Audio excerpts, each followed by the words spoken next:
जय मसीह यहाँहरू सबैजनालाई good morning. म आज फेरि पनि तपाईहरुको बीचमा मत्तीको 11 अध्यायको 20 पददेखि जुन बाइबलमा जुन शीर्षक रहेको छ पश्चाताप नगर्ने सहरहरूको विषयबाट हामीले यो भित्रबाट हामीले के सिक्छौं त?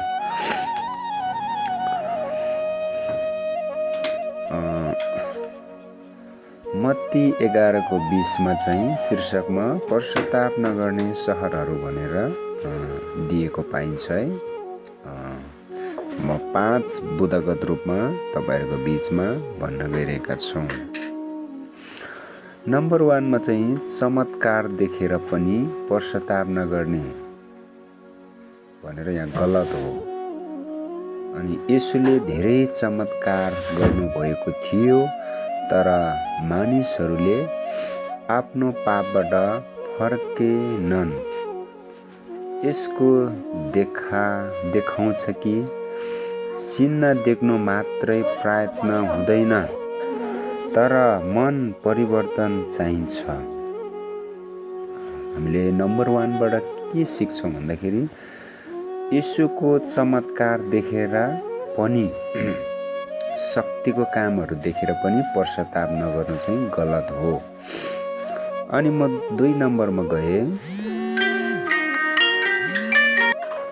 अनि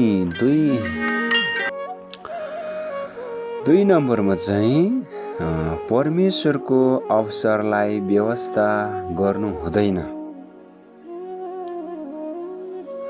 परमेश्वरले अवसर दिनुहुन्छ हामी प्रत्येकलाई, तर मानिसले समयमा नै पश्चाताप गर्नुपर्छ। अवसर पाउँदा पनि पश्चाताप गरेनौं भने एकदमै ठुलो दुर्घटनाको कुरा हुन पुग्छ है। अनि त्यसै कारणले मानिसले चाहिँ समयमा नै पश्चाताप गर्नुपर्छ।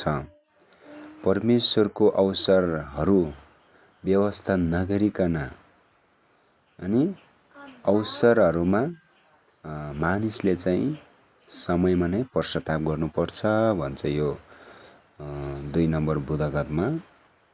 अनि त्यसपछि 3 नम्बरमा जति धेरै सत्य थाहा हुन्छ त्यति जिम्मेवारी पनि बढी हुन्छ।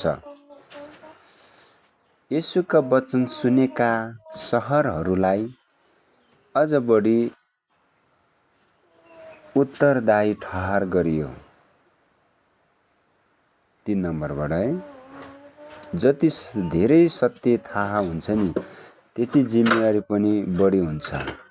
थाहा नपाउनेलाई त फरक परेन, थाहा पाउनेलाई अझ जिम्मेवारी रहिरहन्छ भन्न खोजेको है।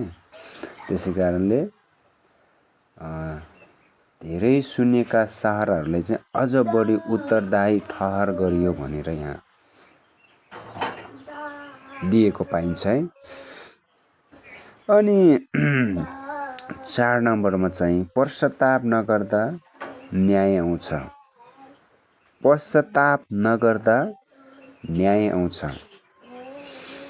येशूले भन्नुभयो कि पश्चाताप नगर्ने न्याय कडा हुनेछ भन्न खोजेको छ है। पश्चाताप गर्नुपर्छ हामीले बेलैमा, अनि हामी न्यायमा पुग्दैनौं। 5 नम्बरमा आजकलका मानिसहरूका लागि चेतावनी हो। हामीले पनि परमेश्वरको वचन सुनेर हृदय परिवर्तन गर्नुपर्छ भन्न खोजेको कि आजकलका मानिसहरूको लागि यो चेतावनी हो। हामीले परमेश्वरको वचन सुनेर पनि हृदय परिवर्तन गर्नुपर्छ भन्न खोजे कि आश्चर्यकर्म देख्यो भने हामीले पश्चाताप गर्नुपर्छ। सुरुमा मैले 1 नम्बरमा भनिसकेको छु, चमत्कार देखेर पनि पश्चाताप नगर्नु गलत हो। त्यही कारणले लास्टमा चाहिँ म यो भनेर अन्त गर्नेछौँ, परमेश्वरको वचन सुनेर पनि परिवर्तन नगर्ने मानिस अन्तमा न्यायको सामना गर्नुपर्छ। हस् त, जय मसी।